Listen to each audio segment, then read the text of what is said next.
The room fell silent. All eyes were on her. She took a gentle breath, and then she spoke. For the first time since her world, and ours, was shaken by a cancer diagnosis, we heard her voice. Not in a written statement, not in a pre-recorded video, but live. This was more than a speech. It was a moment of profound human strength. And the words she chose, time and tenderness matter, will echo for a very, very long time. Welcome to Royal Report 24/7, the channel dedicated to bringing you the heart of the royal story. If you were moved by Catherine's incredible strength today, you are with your people. Before we unpack the deep meaning and historical significance of every single word she said, please support our channel. Subscribe to Royal Report 24/7 and like this video right now. Your engagement helps us bring you these vital updates. Share this with anyone who needs to hear a message of hope. Now, let's delve into this monumental moment. The setting was a garden party for a children's hospice charity, a cause incredibly close to her heart. She stood before a small, intimate crowd. She was radiant, but in a new way. Her strength was palpable, but it was a quiet strength, a resilient strength. She began by thanking the public. She thanked us for the thousands of kind messages and for the respect shown to her family during her private recovery. And then she delivered the line that defines this new chapter. She said, and I quote, "Throughout my treatment, I have been learning to be patient. I have learned to cherish the small moments, the quiet mornings, the laughter of my children. I have learned that in life, truly, time and tenderness matter." Let's pause on that. Time and tenderness matter. This is not a typical royal soundbite. This is not about duty or service in the abstract. This is the raw, distilled wisdom of someone who has stared into the abyss. This is a philosophy forged in fear, in uncertainty, and the love of her family. This speech was a masterclass in communication. It was perfectly balanced between the public figure and the private woman. She spoke of her work, of her passion for early childhood development. She connected her personal ordeal to a universal truth about the importance of nurturing and care. But she did so without a hint of self-pity. Instead, she offered her experience as a lesson for everyone. Her appearance was also a powerful message. She chose a soft, lilac dress, a color often associated with healing, spirituality, and compassion. Her hair was slightly shorter, a quiet acknowledgement of the physical toll of treatment. She wore minimal jewelry. The overall effect was one of authentic vulnerability and immense grace. She was not hiding. She was presenting her true, current self to the world, and in doing so, she was utterly commanding. The reaction in the room was one of pure admiration. You could see the emotion on the faces of the attendees. There were tears. There was not a dry eye in the house. This was not a political rally. This was a human connection of the highest order. But what does this speech truly mean for the monarchy? Let's analyze the strategic importance. First and foremost, this marks the end of the princess's formal medical leave. She's officially back, but she's back on her own terms. She has redefined what it means to be a working royal. She has introduced a new vocabulary into the royal lexicon, one of patience, tenderness, and cherishing time. This is a seismic shift. The old model of royalty was the show must go on. It was stoicism above all else. King George VI famously worked through illness. Queen Elizabeth II was rarely, if ever, seen to be vulnerable. Catherine, by sharing her journey so openly, has modernized a monarchy in a way no policy change ever could. She has made it more relatable, more human.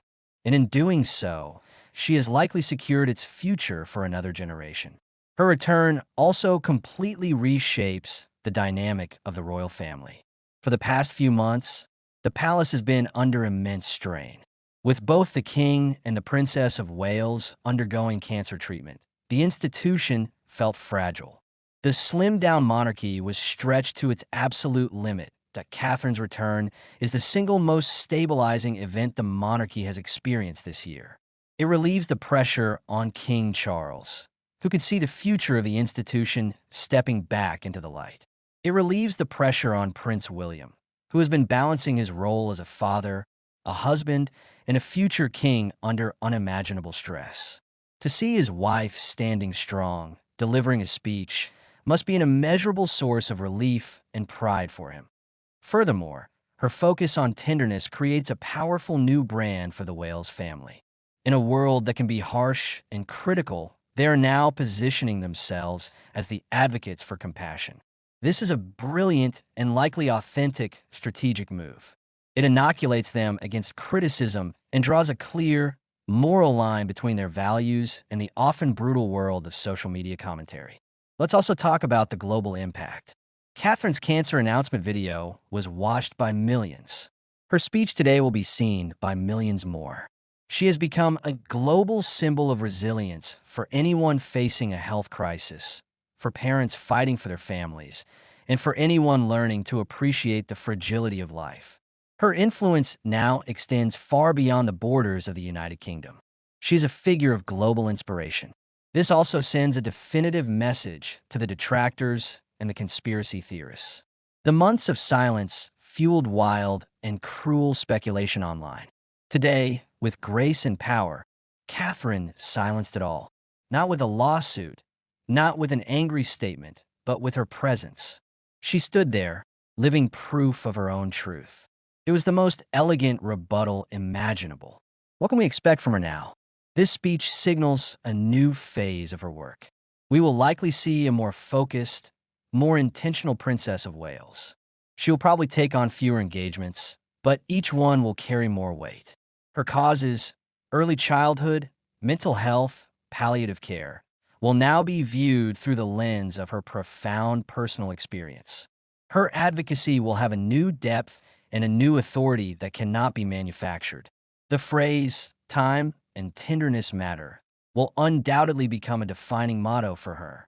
We may see it incorporated into her charitable foundation. It will be the theme of her future projects. It is a legacy in the making. In many ways, this speech felt like a coronation, not of a queen, but of a global icon of strength. The public's connection to her has deepened in a way that is now unbreakable. We have witnessed her not just as a princess, but as a wife, a mother, and a woman in the fight of her life. And we have seen her emerge with wisdom to share. The monarchy needed a hero. And today, in a soft lilac dress, with a quiet voice and a heart full of courage, she stepped forward. She didn't just return to work. She offered a lesson in living. She reminded us all of what truly matters.